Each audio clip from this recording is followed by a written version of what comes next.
Manipuri Students Federation MSF ngasi IMPHAL MANUNG TONGAN-TONGANBA MAFAM SINGDAGI LEINGAKNA ATHINGBA THAMKHRABA single-use plastic YAMLABA POTLAM SING FAGATKHRE State LEINGAK Cabinet na chahi asigi haukiba May thagi tarik 19 na single-use plastic thingnaba regulation framework amadi action plan na chingba sing semkhraба so thabak paikhatta na tumina leishin kiba ase laibakthibani haina MSF ke General Secretary Hizam Roshan na fongdorakle wafam asi ngasi chathakiba single-use plastic ki pochai sing fagatpagi drive aduga mari lenana kwakatal thonau jam lekai de leba MSF ki loishang da pawi me fam pangthok to na fongdokibane makata na Hizam Roshan na fongdokibada single use plastic ki polam singasi jury parking manakta leba amen plastic elite product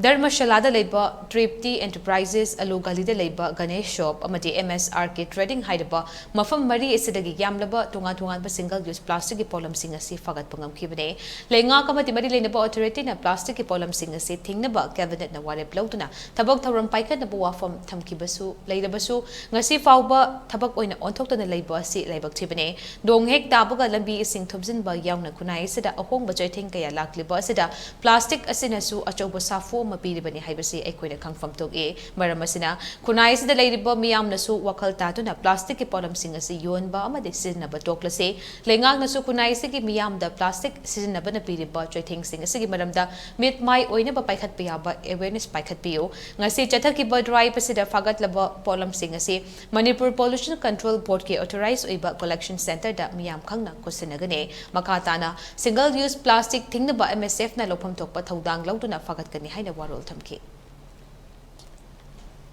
hairiba koigi plastic asing khangna una hairiba department sing asina thabak oina paikhalaktragadi ngasi khunai se mutchaba yabagi hena awa mafam tana bo helli adugi damakte Manipuri Student Federation MSF na ngasi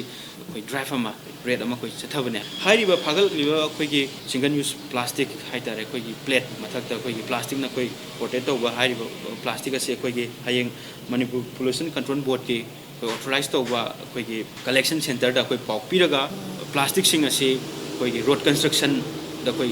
hapaga sijanagina ba koi moida sinagani aduga district khudingi amadi lekai khudingda koigi dukan phambiriba koi retail oibe wholesale oibe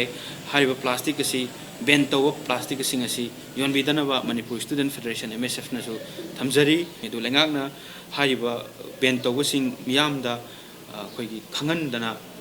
thambasisu nungaite aduga public oina koi mafamda koi festun guma thepiraga hena miyamda alert oina khangnabagi damakta koi poster flex sing ba chong area thepiraga miyamda hena gyan tahanabagi khongtang lokhat pi haina